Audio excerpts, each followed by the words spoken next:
What's up everyone, it's Brandon. The market is officially in the middle of a bear market. However, May has been an excellent month for my dividend growth portfolio, and I wanted to give you an update on its progress. In this video, I share exactly how much my dividend growth portfolio paid me in the month of May.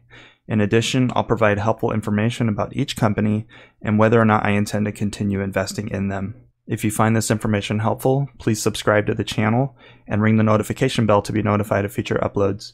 It helps my channel more than you know, and I genuinely appreciate the support. Now let's get started. Welcome back to my Roth IRA portfolio. The balance is currently $6,835, which is up about $900 on the week. However, I'm down about 2.6% on the month. The stock market is officially in a bear market, but I remain optimistic about the future of this portfolio. In general, bear markets are temporary and shouldn't be a concern for dividend investors. It's best to invest for long-term horizons and ignore short-term hiccups in the stock market. With that said, let's take a look at the first company that paid me dividends in May. First up is Procter & Gamble, ticker symbol PG.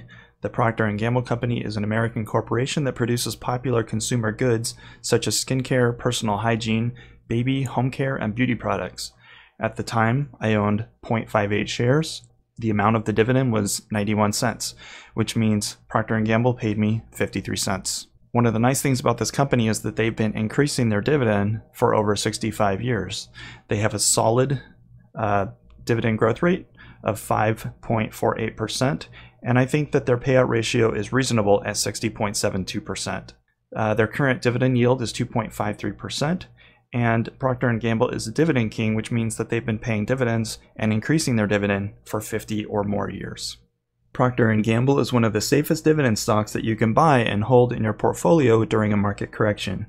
If you look at the one-year chart, it does look a bit on the scary side, but if we zoom back over to the 10-year chart, you can see that it's not all that bad. They have a pretty steady growth history and it looks pretty good. There was an all-time high around January of 2021 of about 162, and we're really only at about 144, which is great. So the pullback is somewhat significant, but it's not too scary. If you add this to your portfolio, you're going to be just fine in the long term. I plan on holding Procter & Gamble. I think they're an excellent company, and I will continue to invest. Next on the list is AbbVie. AbbVie is a research-based biopharmaceutical company which is engaged in the development, manufacturing, and commercialization of medicines, vaccines, and other healthcare treatments. At the time, I held 5.16 shares, and the amount of the dividend was $1.41, so AbbVie paid me $7.27. Dividends have been increased by AbbVie for over 9 years, and they have an above-average 5-year growth rate of 17.5%. Right now, the payout ratio stands at an excellent 41.98%, and currently their dividend yield is at 3.7%, which is a great number to stay close to, right in that 2, 3, 4% range. Also, I believe that with recent market corrections, AbbVie is an excellent buy for dividend growth investors. AbbVie has been downtrending since around April, but again, like Procter & Gamble, if we zoom out to the 10-year chart, you can see that the downtrend is really not all that scary, and it is in line with other market stocks. So I believe that this company has performed well over the last 10 years, and I don't see that changing anytime soon. I believe this company will handle a recession if we do enter a recession, and I believe they will continue to pay big dividends to dividend growth investors. So I plan to continue investing in AbbVie, and I am happy with all the purchases that I make with AbbVie. The next stock that paid me dividends in May is Realty Income Corporation, ticker symbol O. Realty Income is a real estate investment trust that operates commercial properties in the United States, Spain, and the United Kingdom. Realty Income, unlike most other stocks, pays a monthly dividend. At the time, I owned 9.67 shares, and the amount of the dividend was 24 cents.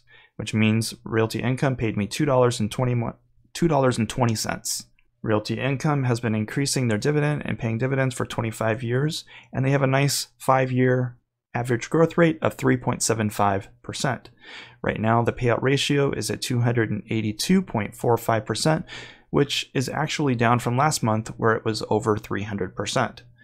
The current dividend yield is 4.29%, And again, Realty Income has a solid history of monthly dividend payouts. This is a stock that I'm watching very closely, mostly due to the recent trends in the housing market.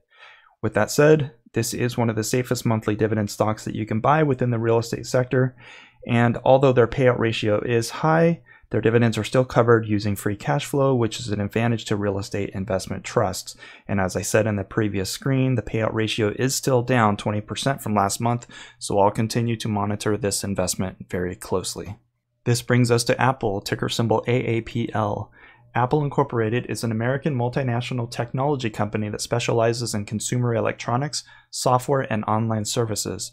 The company is best known for products such as the iPhone, iPad, iPod, OS X, and Macintosh computers.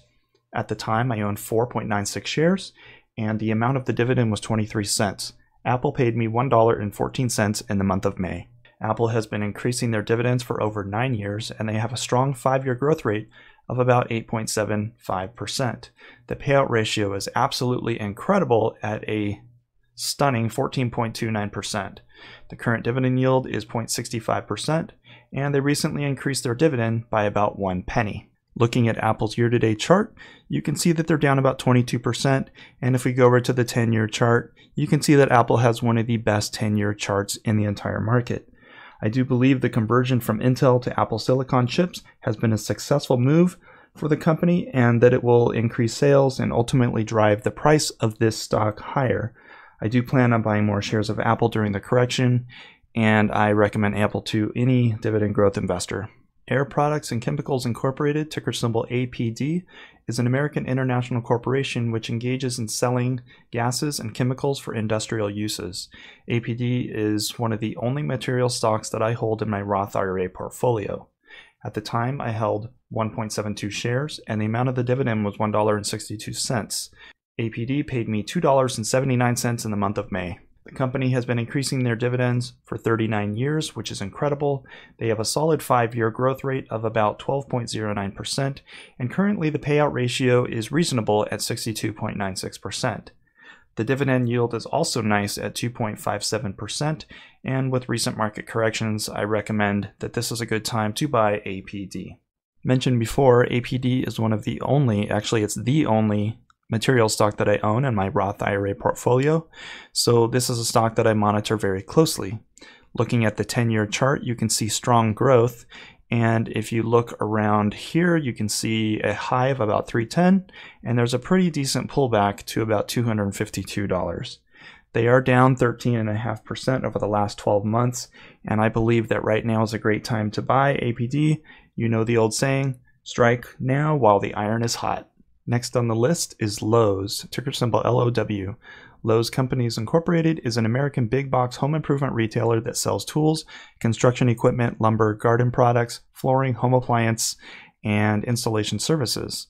At the time, I owned 1.86 shares, and the amount of their dividend was 48 cents. So this means that Lowe's paid me $1.49. Lowe's has been increasing their dividend for 58 years, which puts them in the Dividend Kings category. One of the reasons why I do hold this in my portfolio. They have a strong 5-year growth rate of 17.99%, and I believe the payout ratio is incredible. In fact, it's excellent at 26.08%. Currently, their dividend yield sits at 2.3%, and again, with recent corrections, I believe this is a wonderful time to put your money into Lowe's. Recently, Lowe's has seen an all-time high of about $261 per share, but for the last 6 months has seen nothing but negative growth. This is just a short-term correction in the market, and I still believe that this is a great time to buy Lowe's. They're the dividend investment that just keeps on giving. I own both Lowe's and Home Depot in my dividend growth portfolio, and I recommend both stocks to dividend growth investors. JPMorgan Chase, ticker symbol JPM, is an American investment bank and financial services company. The company is the largest bank in the United States and the 5th largest bank in the world based on total assets. At the time, I owned 4.7 shares, and the amount of the dividend was $1, which means that JPMorgan Chase paid me $4.70 in the month of May. The company has increased their dividend for over 9 years, and they have a strong 5-year compound annual growth rate of almost 15%. I believe the payout ratio is excellent at 29.35%, and currently their dividend yield stands at 3.41%, also a good dividend yield. JPMorgan Chase is expected to increase their dividend in 2022. JPMorgan Chase is down about 27% year to date. However, if you look at the 10-year chart, there are a few ups and downs, but overall I think this is a pretty solid chart. I think the growth looks good. A lot of investors tend to become fearful when it comes to bank stocks or financial stocks during a bear market, but I believe that good financial stocks like JPMorgan Chase and Goldman Sachs are excellent investments, and during a bear market, it's a good time to buy these investments. And finally, Verizon. Verizon Communications is an American multinational telecommunications conglomerate. The company's mobile network is the largest wireless carrier in the United States with over 120 million subscribers. At the time, I owned 9.88 shares, and the amount of the dividend was 64 cents, so Verizon paid me $6.32 in May. Verizon has been increasing their dividend for about 18 years. However, they do have a low 5-year average growth rate of about 2.9% or 2.09%. The payout ratio is average at about 46.83%, so I don't believe there is a reason to worry about their dividend payouts at this time. And speaking of the dividend, it's currently yielding 5.02%. As always, this is a long-term stock. I don't believe you should hold this short term. If you're going to buy the stock, hold it for the long term, and keep in mind that this is an income stock.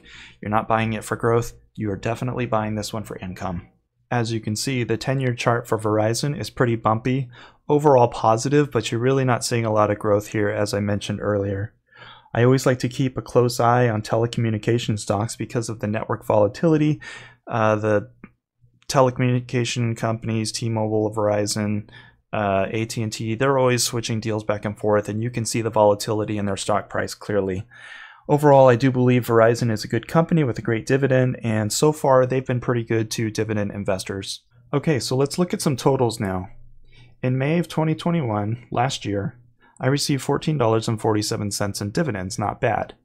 This means that my monthly average income was about $29.29.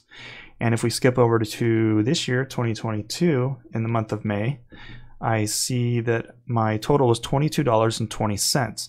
However, there's a little discrepancy here because JPMorgan Chase, for some reason, had a payout date on a Saturday. So that was April 30th, I believe. And so I actually got paid on May 2nd, which was the Monday. And so I'm including that total into this, and so my actual total was $26.90 for the month of May in 2022. Now this means that my monthly average dividend income is $43.18.